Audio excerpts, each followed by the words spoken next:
Heather S asks, what are your top tips for advertising local brick and mortar businesses? Now, it's not clear to me whether Heather is an acupuncturist or is helping the acupuncturist out, Yeah. but it's for an acupuncturist uh, doing a local brick and mortar business. Okay. So, right, if you have a local business, what's the difference? Because certainly in 2020, almost everybody jumped online. Everybody, even if they had a local business, tried to find the online version. And uh, what's the difference if it's local? Well, if you are a clinic, so let's focus on if you have a holistic clinic, the very first thing to think about is what's the niche of this clinic? And there's a few options for the niche. One is you pick a very specific thing. So we're an integrative cancer clinic. We specialize in uh, injury recovery, fertility. So there may be a particular issue that gets focused on. And if you do that, it will extend the geographic range of who's going to see you. Meaning, let's say I deal with arthritis and you're a clinic, and that's what we focus on is arthritis and other inflammatory conditions. I might drive 2 or 3 hours for a session, or spend a weekend getting a bunch of sessions. But if it's a general clinic, I'll go to whatever clinic is local. And that's the other way you can niche is just we are this neighborhood local clinic. And I lift that up because the way that you market it is going to be determined by what is the niche.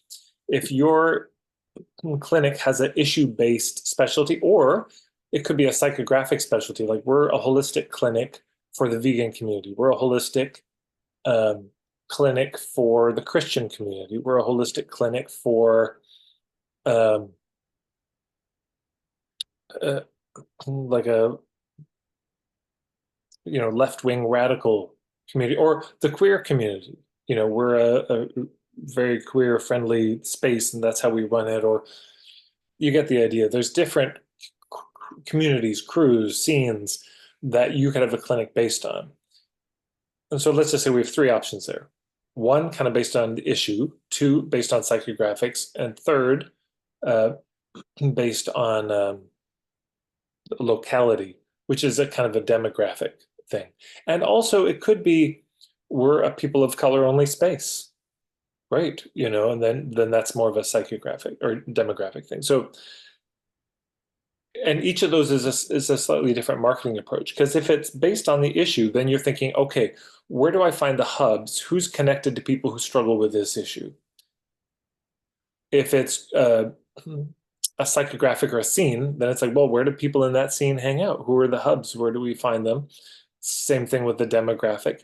And if it's based on just your locality, then there are hubs in the local community, meaning there's that farmer's market where you could probably promote it. There's a craft show that comes up, you could promote it. There's that cafe in the neighborhood that everyone goes to, and you could do all sorts of cross promotions. So once you know what the niche is, of course, there's always going to be a little bit of local. Um, then you can move. The challenge that a lot of people have is they haven't really defined what this clinic is about. It's obviously it's local, it's there, but it's kind of, well, we got a bunch of practitioners and everyone does different things and there's a lot of turnover at the clinic and people come and people go and I don't really have a sense of what the clinic is about. I just go to see this person at the clinic.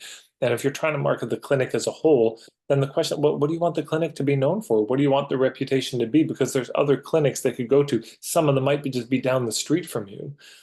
So what is it that makes you different? What is it that makes you unique? Once you figure that out, then the rest of the marketing tends to unfurl itself. But the basic idea is I would dig into the hub marketing stuff. So if you go to marketingforhippies.com/steps, scroll down to the bottom, there's a bunch of free stuff on hub marketing. And to be thinking in terms of partnership, how do you collaborate with people? How do you do interesting work together so that it's not all you just trying to market cold to an audience of people who've maybe never heard about you? But how can you find where your people are, get in front of them, get endorsed by people they already trust and respect, do interesting partnerships and collaborations that bring new people in? Maybe it's a win-win. on both sides. So that's what I would suggest. Very nice. Thanks very much.